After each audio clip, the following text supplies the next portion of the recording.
Hey everyone, and welcome back to Liz Sews. Today is the final day in a 3-part series as we sew up the Diamond Bustier from Pinup Girl Patterns. If you've missed videos 1 and 2, I've linked them up in the iCards above. Today we're going to finish up this bra by sewing in all of the elastics, boning, and underwire channels. Let's get started.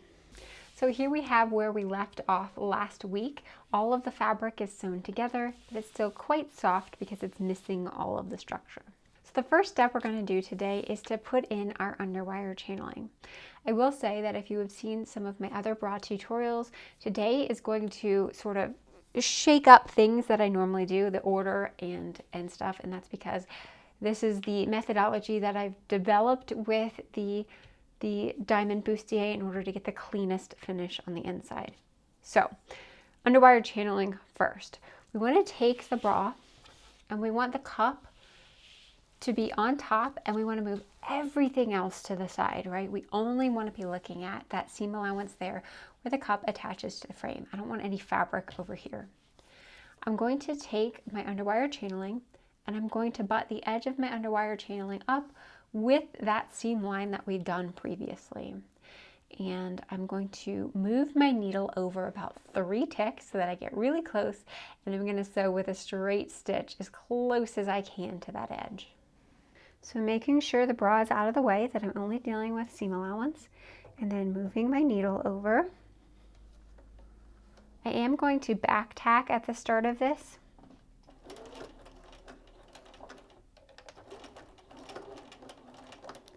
I don't really back tack very many of my bra seams because so often another seam is going to cross over it. So I only back tack if I know that no other seam is going to cross over this.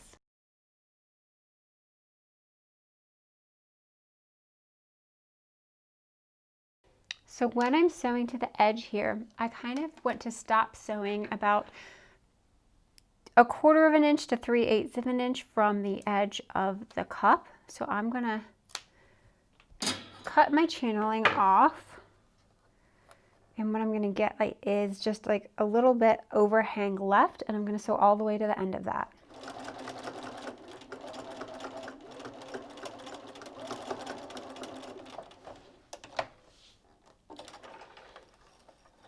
So I'm going to go ahead and repeat that for the other cup. So now I have both of my underwire channelings sewn into my seam allowance.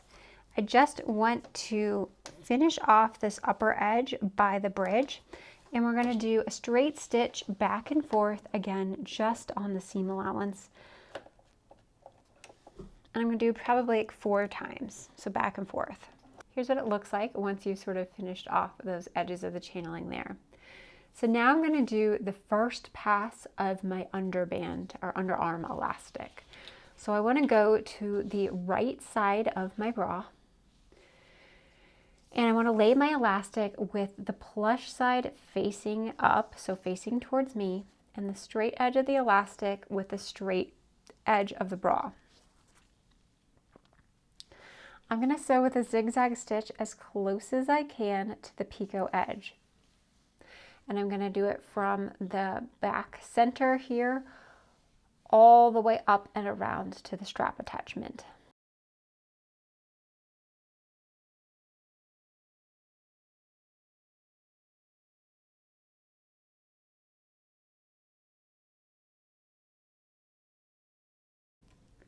So first pass of that elastic is done. One thing you can see here, why we stopped the underwire channeling just 1/4 minute short. That way we can sew the elastic on and not catch that underwire channeling. But then when this folds to the inside, it will cover up the top of it. But before we do the second pass of the channeling, I'm going to want to put boning in. So the boning that I'm going to be using for this bra is just a plastic boning here that comes in a cotton sleeve.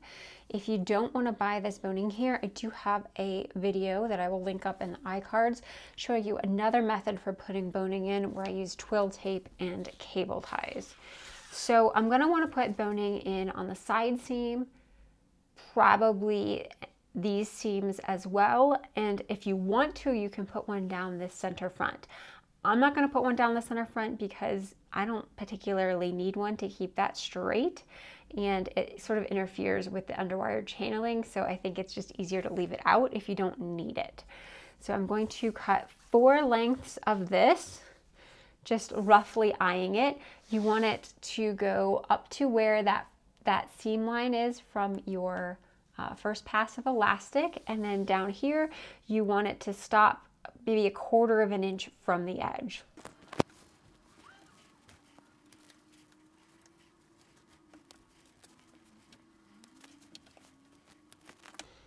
So once you have all your pieces cut, by the way, it goes without saying, don't use your fabric scissors. I definitely use just like craft paper scissors for this.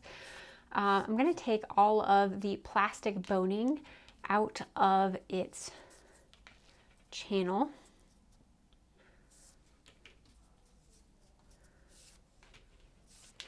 And now we're going to just sew these into place. So I like to, on these, I will line up one edge of my boning channel with my seam line there. And then I'm just going to sew with a straight stitch as close as I can to both edges. I do want to butt the edge of my boning channel up with where the cup matches the frame of the bra. And I'm going to go ahead and do that for all 4 of these seams. For the side seams, remember I said these were going to be covered up later. I just want to butt the edge of my channel with my sewing line here so that I get a nice clean finish. And you want the edge of the boning channel meeting the seam line of your first pass of elastic, and you do want some sort of excess at the bottom here because that's where the bottom band elastic will attach. So back to our straight stitch, and again moving that needle over several ticks so that you can get as close as you can to the edge, and butting up the edge of my channeling with my seam line.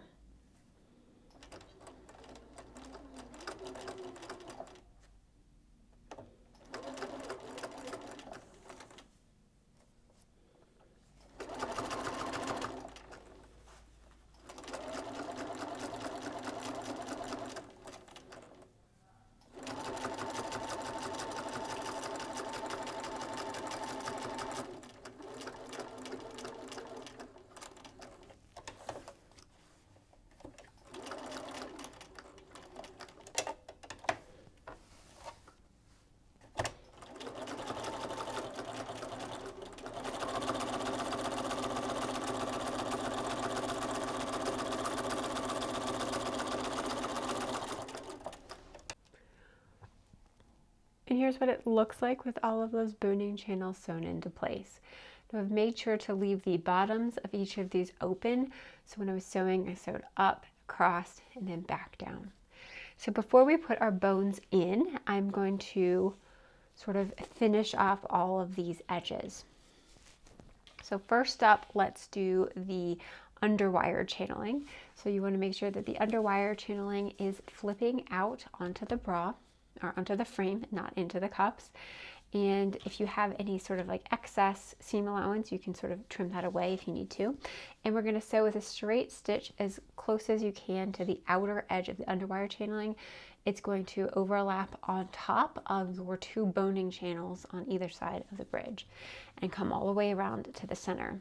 If your wires are really close, you might have to overlap them and pivot and then come back around and sew this second side.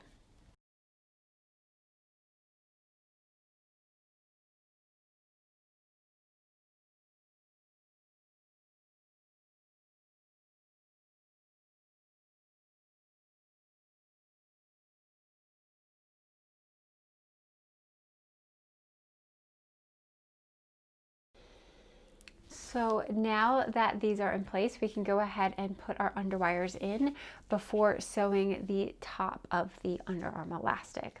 So I'm going to take my underwires, and you want to look for the shorter side. So this is the shorter side. You can see it comes up higher in the underarm. And I want to go in with the shorter side first. It's also going to be the side that might have some coloring on it. So in my case, I have a blue tip. And I want to go into the underwire channeling tube.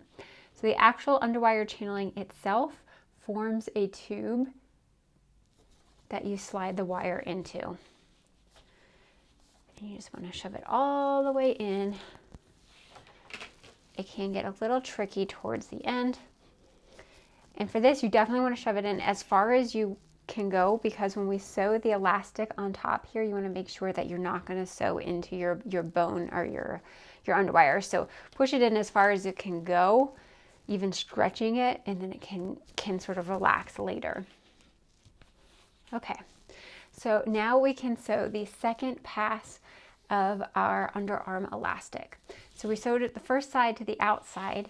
Now we're going to fold it into the inside, and we're going to sew with a zigzag stitch as close as we can to the straight edge. Again, being careful right here when you get to the wire section, because you don't want to put your needle through a wire, so make sure you know where the tips of your wires are, and go with this zigzag stitch all the way till you get to the end of that elastic. So here that has been sewn into place. That's what it looks like from the inside and from the outside. So in one fell swoop, we have managed to finish off the edge of these boning channels as well as the underwire channeling here. So it is all nice and tidy. Now, before we do any of the other boning, I'm going to do the first pass of my bottom band elastic. So you'll remember we left these channels about 1/4 of an inch from the edge right here. That's super important because that is where we are going to sew this into place. So I'm looking at this, and mine has a ribbed side. I think that's the side that I want to have facing out. Yeah, I think I want the rib side facing out because I don't think it'll be as comfortable. So I'm going to start with the plush side facing up, and I'm going to align the straight edge of my elastic with the straight edge of my garment. Now I have seen this elastic, with 2 straight edges. So let's see. In this example here, you can see that the elastic just had 2 straight edges. So it doesn't really matter which side you align to. So, but for mine, I want the picot to be on the bottom facing out. Do I want the picot facing out, or do I want it like this? There's so many options. Let's think. Do I want it? You could have it like this, which is what I'm thinking of doing, or you could have it like this. Yeah, I think I'm going to have the picots coming out the bottom. So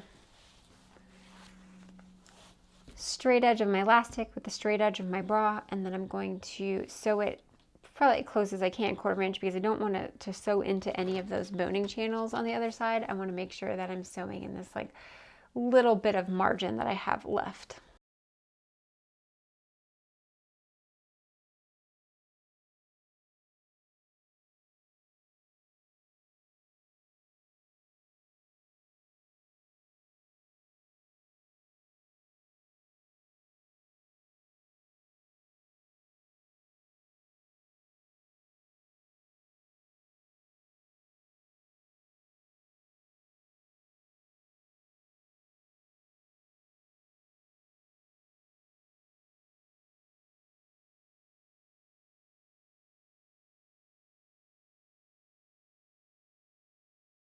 So the first pass of that bottom elastic is done, and you can see that I have managed to narrowly avoid all of my boning channel ends. So now I can stick my bones in before I fold this up. So when we originally cut the channeling, you noted it was that full length, but now because we have taken away some of the length up here, and of course we're going to have to take away some of the length down here, we need to cut these guys, the bones themselves, a little shorter. So I would just hold it into place, again, eyeball where you think you need to cut it.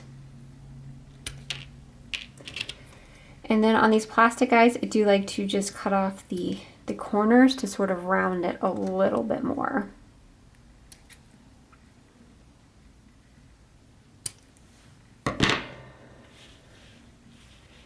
And then stick them into the channels. So for these, they're plastic. It's not as important that you make sure that, I mean, you still don't want to sew over them, but it's not as dangerous of sewing over them as it is with the metal underwires. I'm just sort of cleaning up some of my seam allowances here.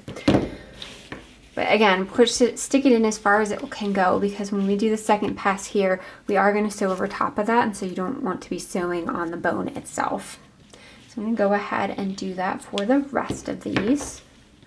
Okay, so now that all the bones are in place, we can go ahead and do our second pass of the bottom band elastic. So I'm just going to go close to that same straight edge again, all the way down this guy, closing off the bottom of all of my boning channels.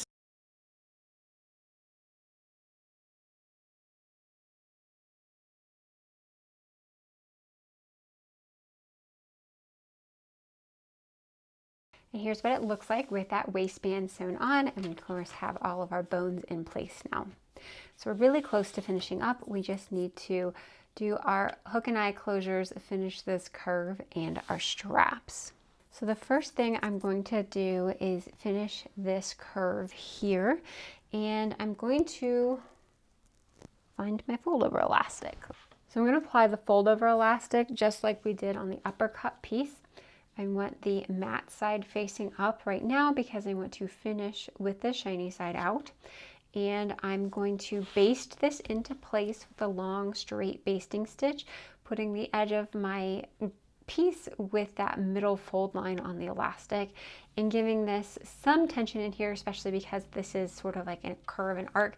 I definitely want to give this some tension so that it forms that curved shape later. So I'm going to baste that into place and then fold it over and sew with a zigzag stitch.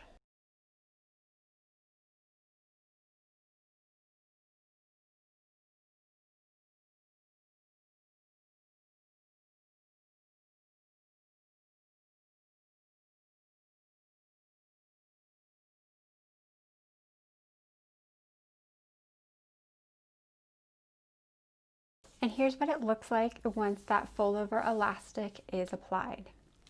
So I'm going to set the bra aside for a second so I can make up the straps. So for my straps, I've chosen to go 18 inches long. That's as long as I needed to do a cross in the back.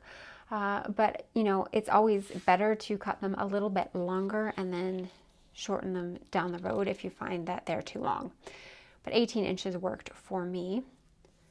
So I'm going to start with my slider, and I have the right side of the strap, that is the satiny side, so facing down, and I'm going to go through the bottom of one of the figure eights of the slider and then back up around. So you should have plush part of the strap touching that center bar, so wrapping around the center bar of the slider. So I'm just going to secure that into place with a straight stitch back and forth. And that's what it looks like once it's secured into place. And then I want to go to the opposite end and thread it through a ring. And then make sure that you don't have anything twisted. Come back up, and we're going to go up and down through that slider again.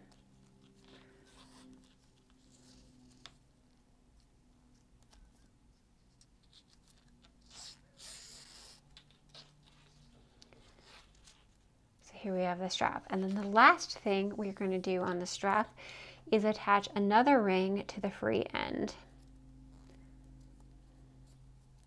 So just slide it through maybe like 1/2 inch and then secure it into place with a straight stitch. It's like once you've done that. So I'm just going to repeat that for the second strap. Okay, so I'm going to attach these straps to the bra. I personally like to have the adjustable bit in the front, so on the cup side, that way I can adjust it while I'm wearing it. So I'm going to put the non-adjustable side through this fold over elastic loop that are leftovers that we left. So we just thread it through there, and we're going to have the elastic fold over back on itself. And just sew with a straight stitch a couple of times to bar tack that into place. So before I attach the strap to the front, I'm going to go ahead and put in my hook and eyes just because it's a little bit easier to do when these aren't already attached. So for the hook and eye, with the bra laying right side up, we're going to want to put the eyes over here and the hooks over here. So let's start with the eyes.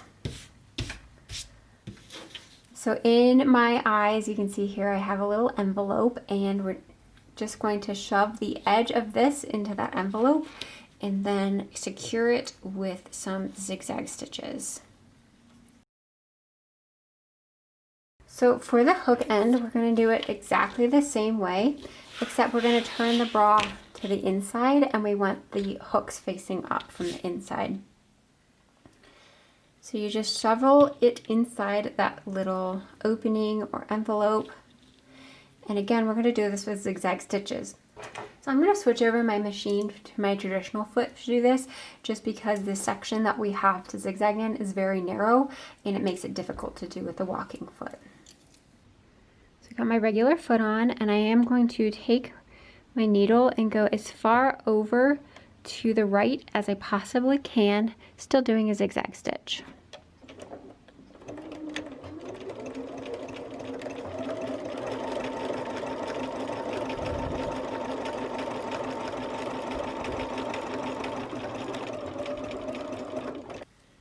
And here's what that looks like once it's sewn on.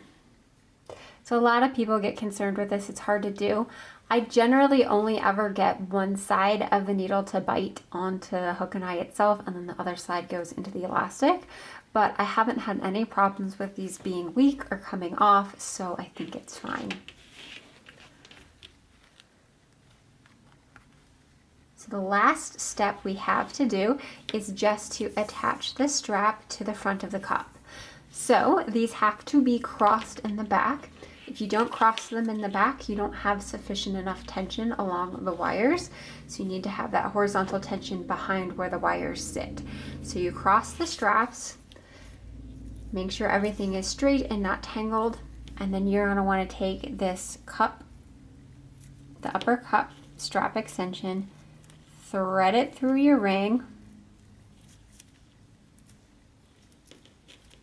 like that.